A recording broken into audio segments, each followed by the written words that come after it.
Quem vai geralmente decidir isso é quem entende de uma forma pragmática. equivocada.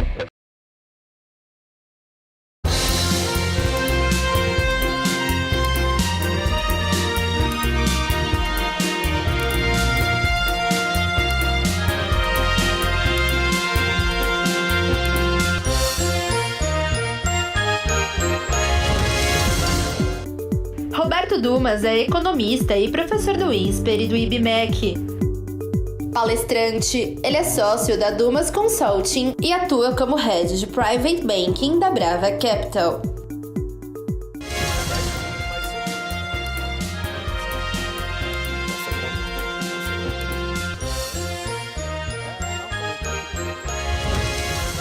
Muito boa noite, meu amigo, minha amiga. O nosso convidado de hoje é Roberto Dumas. Ele é economista e nós vamos falar sobre crise internacional. E o que essa crise internacional afeta você, brasileiro? Afeta o seu bolso, afeta a sua vida. Roberto, prazer recebê-lo aqui. Prazer é meu. Muito obrigado pelo convite. Imagina, é uma honra.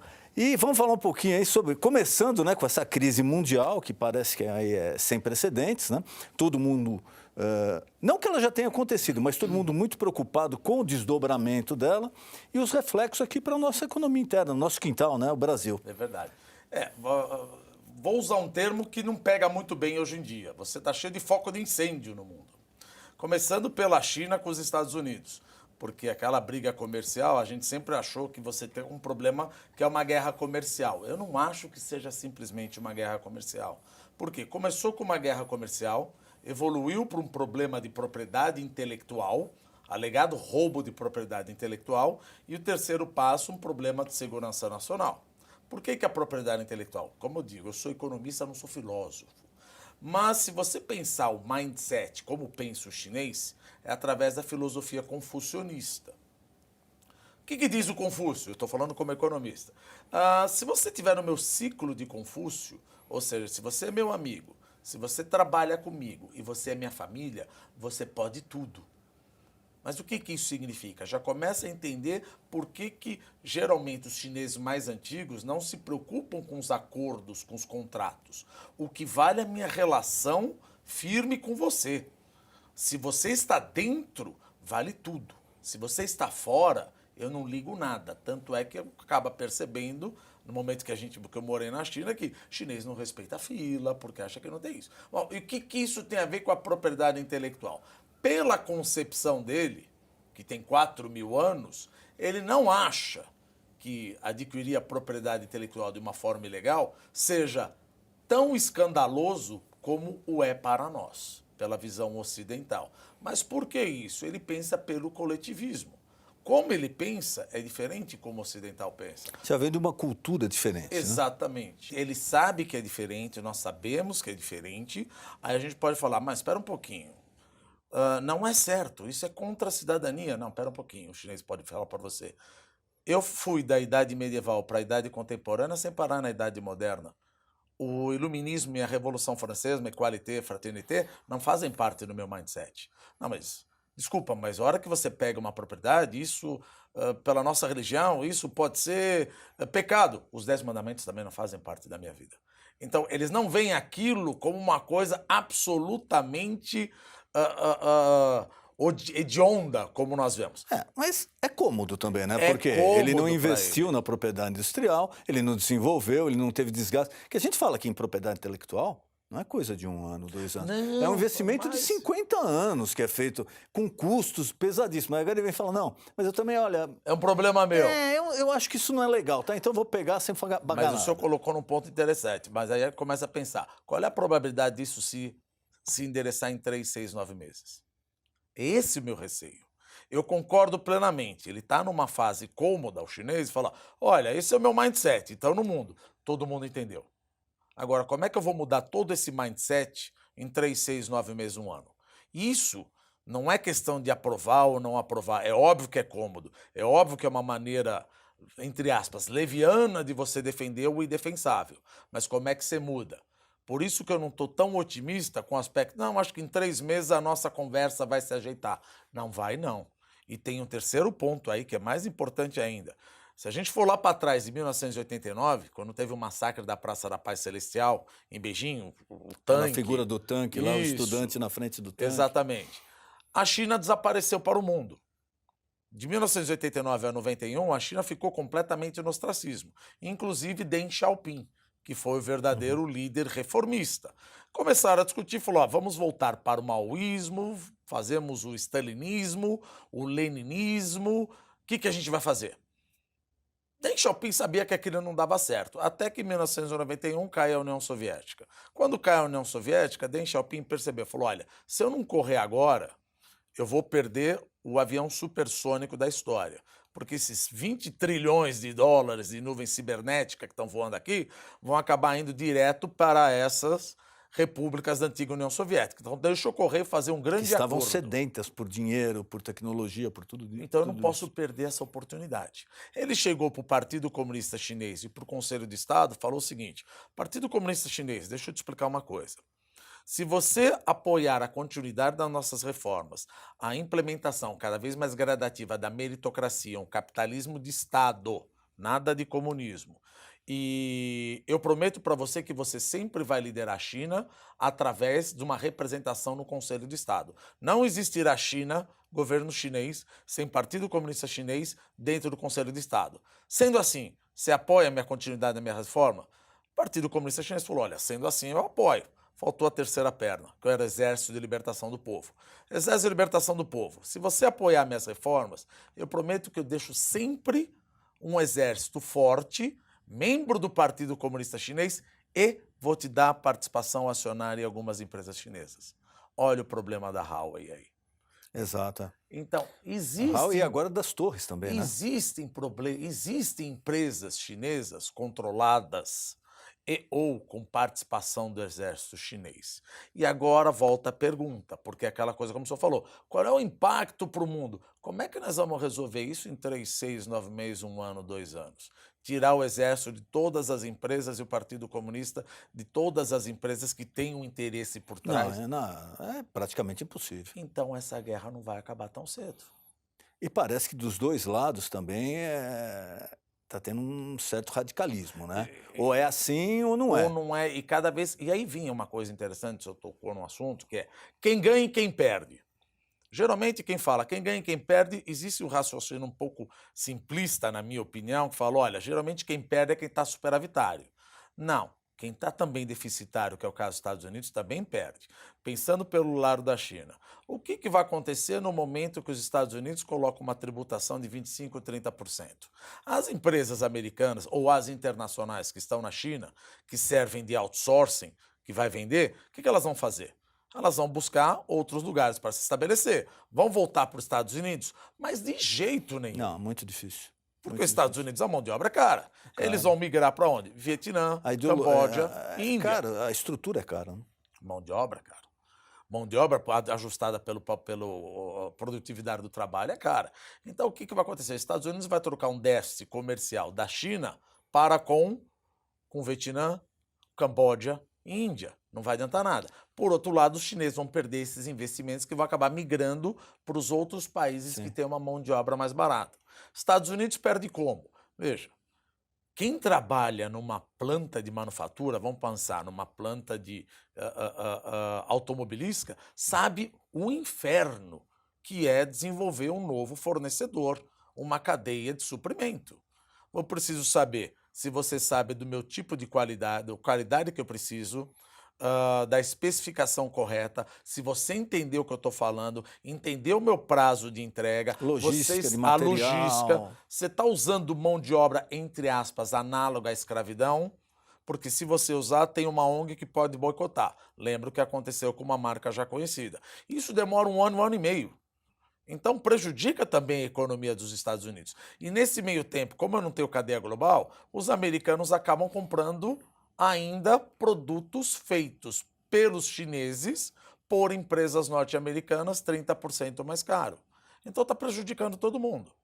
Por outro lado, sabendo que Trump muda de ideia a cada semana, a cada dia, se eu me colocar no lugar de um investidor, não um investidor de bolsa de valores, mas um cara que investe na empresa, eu não sei o que eu vou fazer. Porque uma hora ele fala, vamos estressar cada vez mais a nossa guerra comercial. No outro momento ele fala, nós vamos chegar num deal que vamos cortar todas. Depois ele fala, eu vou cobrar mais 500 bilhões. Veja, se eu depender da China ou de outro país superavitário, porque o que acontece com o empresário, o empreendedor, o banqueiro? A gente sabe trabalhar com risco. Mas tudo tem Incerteza, que ter, não. Tem que ter um cenário, uma análise de um cenário. Exato. Olha, o cenário é esse, a perspectiva daqui a curto prazo é essa, a médio prazo é essa. Agora, a aí você trabalha. incerteza- Agora, de manhã você tem uma posição, à tarde outra, à noite outra, É por complicado. isso que a hora que o senhor pega um dos vetores do crescimento econômico norte-americano, que é investimento, ele está caindo. Porque o americano fala, gente, eu não vou investir. Eu não sei o que esse cara vai fazer depois. Então você fala, quem ganha, quem perde? Todo mundo perde. Ah, mas será que são só os dois? Não, são duas placas tectônicas que estão, vamos falar, se ajustando no modo simpático. Bateu aí? Não. Porque 53% das exportações de tecnologia da China, ela compra insumos da Coreia, do Japão e de Taiwan. Então, se a China exporta menos, quer porque o mundo está crescendo menos ou tem tarifa, isso acaba levando um menor crescimento na Coreia do Sul, Sem dúvida. no Japão, em Taiwan. E vai bater na Europa também, né? Mas no mercado interno, agora, muita gente, os críticos do Trump, muitas pessoas criticam tanto a política econômica quanto a política de governo, etc., a bélica, de tarifas, de impostos, mas a realidade é a seguinte: é a melhor fase da economia americana nos últimos 50, 60 anos, com índice de desemprego zero. Então, para o americano, ou para quem está ligado a essa economia, não adianta você falar tudo isso daí, porque ele fala, não, mas espera aí, agora eu estou empregado, a minha empresa está produzindo, eu voltei a ter orgulho de falar que eu sou americano. Tá? O mundo respeita os Estados Unidos. Então, parece que existe uma dicotomia muito grande entre o que parece e o que é. Como a economia lida com isso? A economia, por exemplo, um economista, quando ele lê o jornal, não importa mais, porque a notícia já está aí. É como trabalha, por exemplo, o Banco Central. O Banco Central fala, eu vou subir a taxa de juros porque a inflação subiu. Você já perdeu, você já deveria ser mandado embora. Porque a gente tem que trabalhar o que vai acontecer no futuro e tomar uma atitude preemptivamente. Por exemplo, se eu sei que lá na frente os Estados Unidos vão ter um crescimento menor, eu vou cortar a taxa de juros. Então, o Federal Reserve, o Banco Central norte-americano, já está vendo que os Estados Unidos provavelmente vão entrar em recessão já no primeiro trimestre do ano que vem. Mesmo porque com esse ritmo de crescimento não dá. Mas não dá, recessão alto, é crescimento negativo. Então fala, tá tudo bem. Não, hoje a gente está vendo que tá tudo bem. Só que cabe também que essas atitudes de Trump, que ajudou lá atrás, vão ter efeitos negativos lá na frente. Ou seja, nós estamos felizes, contentes, empregados, mas não vamos esquecer. Provavelmente nós estamos numa festa, tocados etilicamente, e a conta vai vir para pagar. E a conta vai ser a partir de outubro, primeiro trimestre. Como é que a gente sabe isso? Não dá para ver aos olhos nus, como a gente percebe. Mas tem indicador que mostra isso? Tem. Por exemplo, existe uma coisa que finanças, que não é finanças, é super bom senso. Se eu emprestar dinheiro para o senhor por 10 anos, eu estou correndo um risco maior do que um ano. Então, eu demandaria uma taxa de juro maior. Maior, lógico. O que está acontecendo com os títulos do governo norte-americano? Os títulos de 10 anos estão remunerando menos do que um título de um mês. Mas quem é o louco que vai comprar um título de 10 anos remunerando? Porque ele sabe que daqui a 6 meses, um ano, a taxa de juros dos Estados Unidos vai despencar de tal sorte que ele prefere ter 1,5% por 10 anos e 3%. Senão daqui a um ano meses. Ele pode ter 0,25, 0,75. Exatamente. Então, os yields que a gente fala, inverteram. A curva inverteu. Longo prazo paga menos que curto prazo. E aí vem o problema. 100% das vezes que os yields, o retorno dos bonds, inverteram por mais de 200 dias nos Estados Unidos, os Estados Unidos entraram em recessão. E é o que está acontecendo agora. Os yields, sim. Eles estão todos invertidos já há quase 200 Quase dias. 200 dias. Então, o que a gente Quer preconiza? dizer, é aquele vento de chuva, né? Tá vindo, tá vindo. Os números estão gritando. Tem mais número gritando? Tem, porque a gente acaba não vendo no dia a dia. Mas é só ver a cotação do ouro. Você vê que o ouro está subindo. Fala, mas o ouro subir, por que o ouro sobe? Porque, eventualmente, numa crise mundial, é justamente onde você vai se aportar. Onde mais mais? segurança. Franco suíço, o ien japonês. Menos volátil. E por mais paradoxal que possa parecer, você dólar. volta para dólar. Lógico. Você volta para Que não é dólar. uma moeda americana, vamos ser Lógico, sinceros, é uma moeda mundial, É né? uma moeda mundial. Ah, mas a crise é aqui. Sim, mas se os Estados Unidos está em crise, o que eu vou comprar? Tá, e agora, aproveitando essa deixa, e aqui para o nosso quintal, para o Brasil? O Brasil. Qual a perspectiva, qual o desenho dessa guerra, a economia americana caminhando aí para uma possível indicada recessão? O que pode refletir na nossa economia já tão combalida, né? A economia brasileira, é difícil a gente falar alguma coisa de mal dela do que está sendo feito. Claro que crescer 0,8% não está bom. Gostaria de crescer 3%, 4%, ou melhor, gostaria de ter um crescimento, eu sou um mercado emergente, eu gostaria de ter 5%, 6%. Mas nós temos problemas estruturais aqui. Não adianta. Problema estrutural. Vamos falar só da parte portos, ferrovia... Eu não tenho infraestrutura e o nome aí é uma coisa só. Produtividade total dos fatores. Que é a produtividade do capital, eu não tenho infraestrutura, e eu não tenho produtividade do trabalhador. Mas como é que eu vou investir mais em educação? O Brasil é o que mais investe em educação como percentual do PIB. Você fala, vamos investir mais? Não é falta de dinheiro. O Brasil investe errado. Ele tem que investir muito mais no ensino fundamental do que na universidade. Porque é melhor ensinar um moleque a ler e escrever e depois deixar ele sozinho na universidade. O Brasil é um dos únicos países que investe 7 vezes mais na universidade do que no ensino fundamental. No próprio Estados Unidos, o investimento forte é no ensino básico. Sempre. Tanto é que não existe faculdade pública nos Estados Unidos. Tanto é que eu não sou expert em educação, mas faz todo sentido do mundo. Então, se eu não tiver isso, fazer crescer no curto prazo, via liberação de fundo de garantia, via aumento de demanda, você vai com tudo na parede. Qual é essa parede? É a capacidade produtiva. Chega uma hora que todas as máquinas, que não é o caso, já estão operando, só que eu não consigo empurrar mais porque não tem produtividade. Aí gera inflação. O verdadeiro voo da galinha. Mas, domesticamente, Paulo Guedes está fazendo o que pode. Já tirou a espada de Damocles da cabeça, que foi a reforma da Previdência. Ah, mas era o direito dos trabalhadores. Veja, em economia, o fato de você ter o direito não transforma uma coisa infinita. Mas isso às vezes o que eu falo, eu sou advogado, se o juiz chegar e te condenar, falar, você tem que tirar agora 10 gatos do seu bolso. É teu direito. Não tenho. Mas você não tem 10 gatos no bolso? Não, mas você está condenado. Não, eu não vou tirar os 10 gatos. Não tem. Então não é questão de ideologia. Inclusive, voltando um pouquinho nessa parte. Não, mas o problema maior é a taxa de juro que o governo paga. A taxa de juro que o governo paga para os investidores que compram títulos públicos para financiar a dívida pública é consequência da dívida pública e não causa. Exato. A causalidade é simples. Se eu acho que o senhor vai me dar calote, como o senhor me deu em 1990 no Collor, em 1982, em 1987, eu quero mais um juro. Vou até te emprestar, mas eu vou ficar tomar outras cautelas. Se você me der um outro calote, me assusta mais ainda. Por isso que, ao tiver a reforma da Previdência, já sabe que abriu a possibilidade do juro cair. É uma condição suficiente? Não, necessária.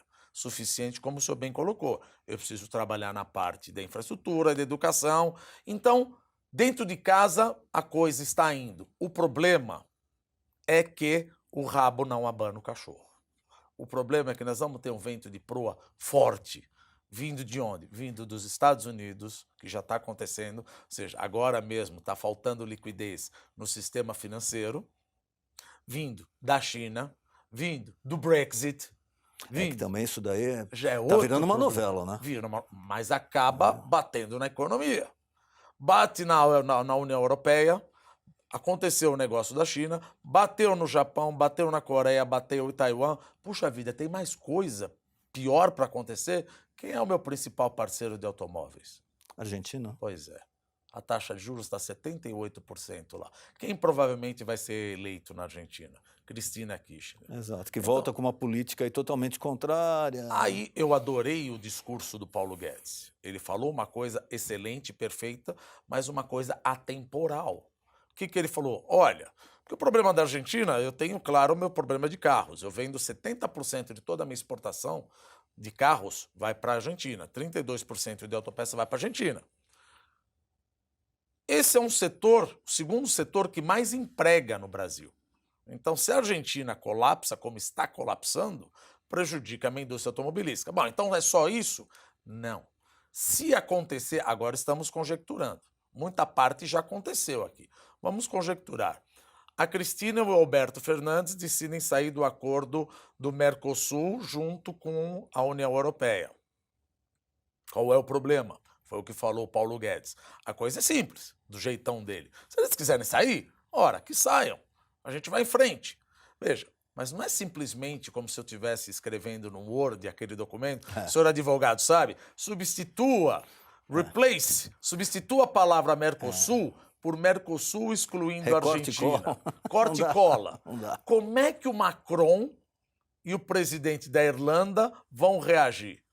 Eles vão falar, parem as máquinas, temos um novo acordo. Ou seja, todo aquele acordo que eu levei 20 anos, para. E qual é o problema? 42 bilhões de dólares que eu invisto, que eu exporto para a União Europeia, serão prejudicados. A China. Será que com a nossa legislação trabalhista, a nossa carga tributária e a participação direta e indireta do Ministério Público em muitas atividades, teria o mesmo crescimento?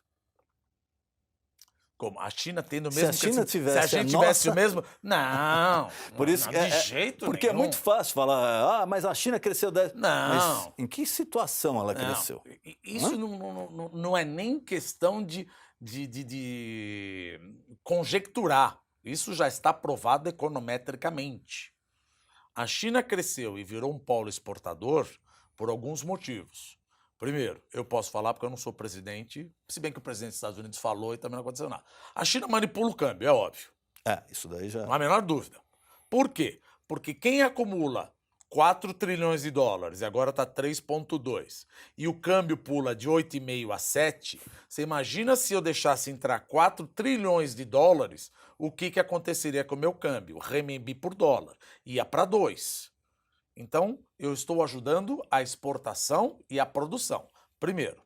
Segundo, existe uma coisa na China chamada repressão financeira. Ninguém pode tirar o dinheiro da China. Você não pode, olha, se tiver alguém que paga mais, Tailândia, Malásia, Indonésia, Coreia, Singapura, eu vou. Não, a conta capital do balanço de pagamentos é fechada.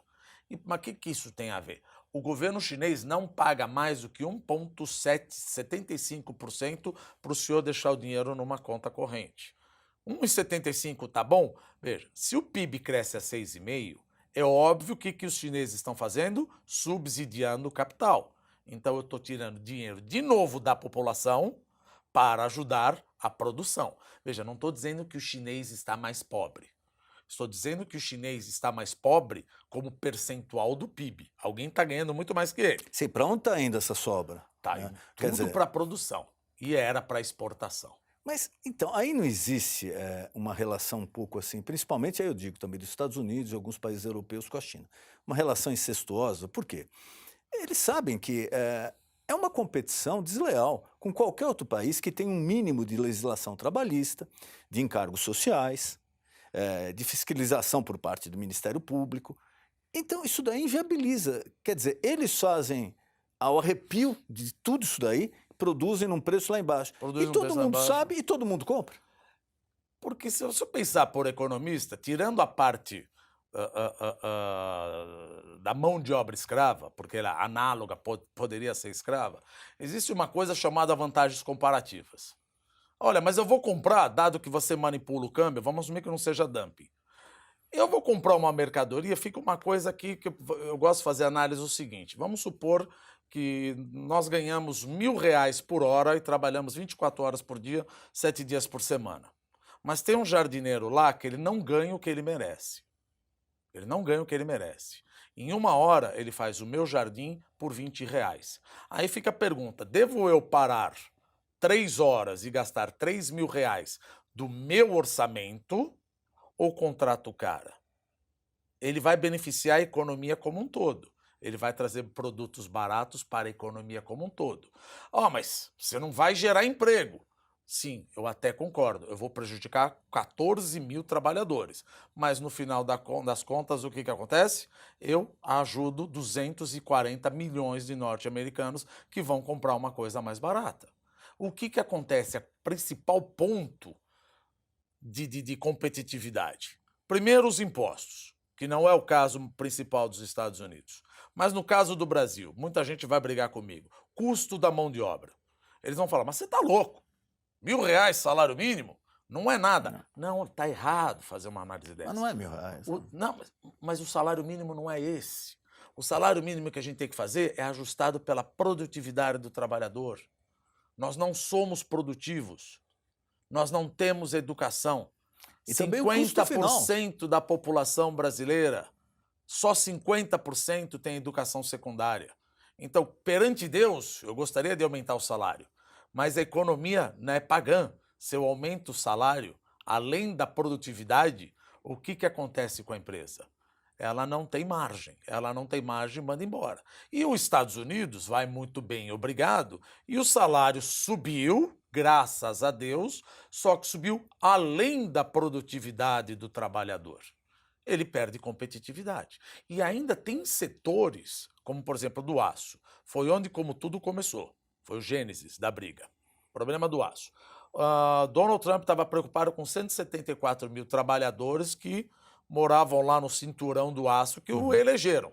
Falou, vou tributar o aço até do Brasil, todo mundo, tá, porque nós vamos trazer. O problema ele esqueceu foi o seguinte, que na época de Ronald Reagan, você precisava de 10 homens-hora para produzir 1 tonelada de aço. Hoje, você precisa de 2 homens-hora para produzir 1 tonelada de aço. Então, culpe a tecnologia, não a globalização. E que é irreversível. É irreversível. Não tem volta. Nosso tempo está acabando. Eu queria mais algumas perguntas agora para o nosso telespectador que está perguntando para ele. Bom, já que vem aí uma certa dificuldade pela frente, de fora, né? Se eu tenho alguma reserva, se eu tenho algum dinheiro, onde eu aplico, onde eu posso investir, como eu posso me resguardar pelo que vem pela frente? Olha, é difícil a gente falar um negócio assim, porque, obviamente, como assessor de investimento que a gente pode dizer, a gente precisaria saber qual é o teu apetite de risco, quantos anos a pessoa tem, mas vamos subir que a gente sabe. Tá? Pelo amor de Deus, me dá uma ideia. Primeiro, não é para colocar dinheiro na Bolsa de Valores. Não é uma época boa para isso. Nesse momento, não. Não, mas subiu 8. Eu tinha um amigo que falava, o chefe falava para ele o seguinte, peixe não se come nem a cabeça e nem o rabo. Está acabando a festa da Bolsa. Se nós estamos vendo esse pesado que vem de fora, chega de fundo multimercado que põe dinheiro em bolsa. Não é para pôr. Bom, mas e como é que eu me protejo? Alguma coisa do tipo 30% num fundo DI, mas não rende nada. Sim, nós estamos entrando numa crise mundial. Agora não é hora de você ficar brincando. Estou falando no investidor não especializado. Tá, mas e como é que eu me protejo? Ouro, dólar, ou seja, num fundo cambial, que tenha ouro, dólar e em japonês seria alguma coisa. E num tesouro direto NTNB, indexada ao IPCA. É a melhor coisa que ele pode fazer, ou se for um pouquinho mais arrojado, comprar créditos privados, como que a gente chama FDIC, Fundo de Direitos Creditórios. Fuja da renda variável, como fala a Bolsa. Mas a Bolsa está subindo. Sim, não adianta saber o que está acontecendo agora. Eu quero saber o que vai acontecer no futuro. Hoje a gente sabe ler o jornal. Você consegue? Mas está tudo bem. A gente sabe. Mas por que a gente toma vitamina? Por que a gente faz exercício? Porque a gente sabe o que vai acontecer lá na frente. Vai ter um déficit. Mas eu estou bem, eu tenho 23 anos, eu não preciso. Não, você vai precisar.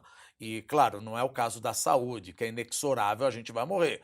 Mas é quase inexorável que teremos uma crise.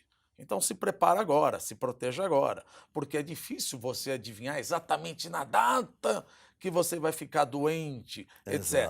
Mas aí pergunta, Dumas, você tem certeza? Não, a gente não tem certeza de nada. Mas tudo indica, né? Tudo Os indica indicadores apontam nesse sentido. Isso não é uma ciência natural. Da fórmula da velocidade, lembra? A fórmula da velocidade média? Veja, nós economistas precisamos colocar probabilidades. Você coloca a probabilidade, vamos direto ao ponto. Eu coloco uma probabilidade que o mundo vai melhorar o ano que vem ou que o mundo vai piorar o ano que vem? A maior probabilidade é que o mundo vai piorar o ano que vem. Então tem que trabalhar em cima do que você tem na mão hoje Exatamente. para avaliar. Tô certo? Eu não sei, como eu disse, tem dois cenários. Ele pode melhorar, mas eu acho que ele vai... A probabilidade é que ele vai piorar do que melhorar. Então as minhas decisões de investimento são tomadas onde a probabilidade de ocorrência é maior, que o mundo vai piorar. E de novo, mas o Brasil, eu ouço muitas vezes falar, mas o Brasil tá bem. Tá bem, obrigado. Mas ninguém vai se refugiar no Brasil tendo um problema mundial. Lógico, ainda é uma economia frágil. Exatamente. Ninguém vai falar, olha, quer saber? Eu tô com medo, então eu vou comprar reais. Não faz sentido. Não. Tomara Isso que me assusta. daqui a alguns anos isso aconteça. E um dia, mas agora ainda não. Queria mais uma vez te agradecer, nosso tempo está acabando, e colocar à disposição algum recado, algum tema que eu não perguntei, que você queira passar ao nosso telespectador, por favor. Não, eu estou à disposição. Tem o meu site, @dumasconsulting.com.br, e também sou assessor de investimento da Brava Capital. Qualquer coisa que eu puder ajudar vocês, até para um bate-papo, estou à disposição. Dumas, muito obrigado. Foi um prazer recebê-lo aqui. Obrigado.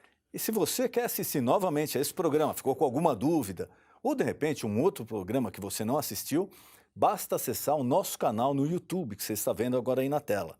Nesse canal do YouTube você encontra todos os programas já veiculados. Programa Ponto de Equilíbrio. Boa noite.